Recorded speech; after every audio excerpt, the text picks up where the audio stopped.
President Trump is still hoping he can meet with Kim Jong Un and convince him to give up his nukes.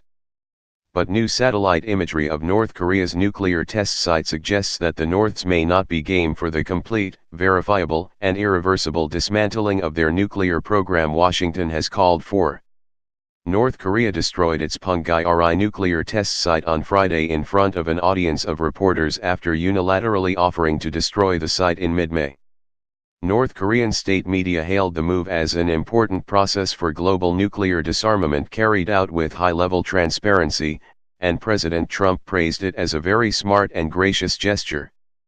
But some experts suspect the site may have been sanitized by the North Koreans before reporters arrived.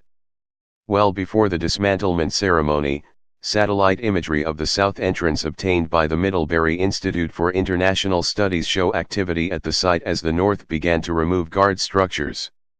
The photo shows a heavy truck at the entrance to the south tunnel at the site.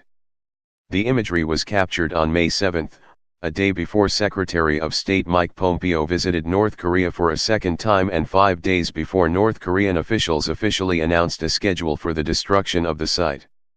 Video of the South Tunnel entrance recorded by Sky News' Tom Cheshire on the day the test site was dismantled also shows parts of the tunnel's walls carved out where cables carrying data from the test chamber would be.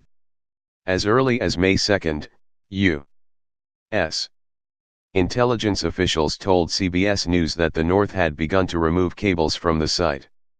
It's not clear what, if anything, the truck seen at the tunnel entrance was carrying, but Jeffrey Lewis, director of Middlebury's East Asia Non-Proliferation Program, suspects that the activity shown in satellite imagery depicted the North removing material from the test site.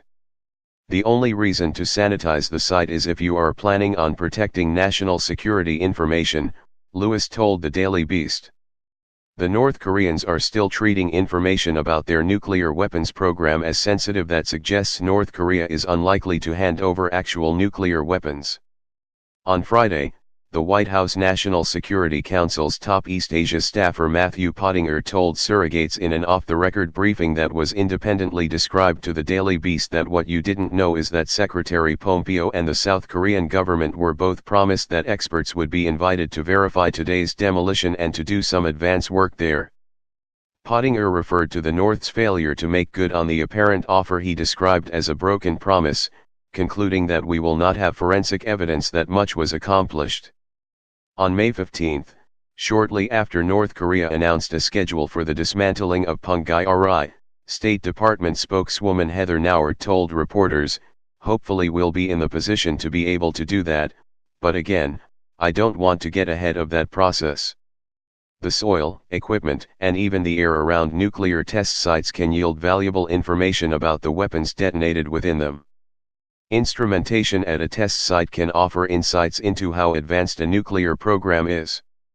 Following previous North Korean nuclear tests, the U.S.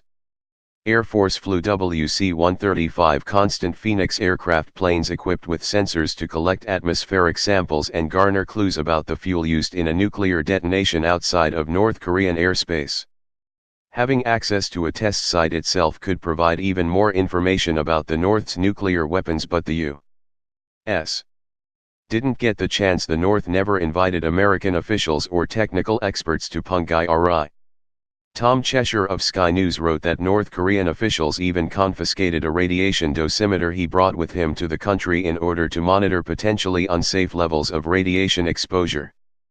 Pompeo welcomed the offer to destroy Punggye-ri as good news and one step along the way when North Korea first announced it.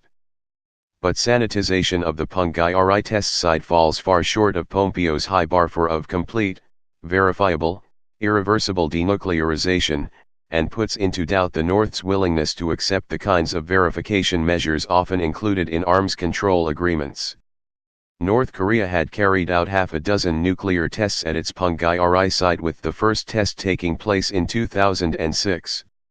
It carried out a final test in September 2017 of what many believe was a thermonuclear weapon.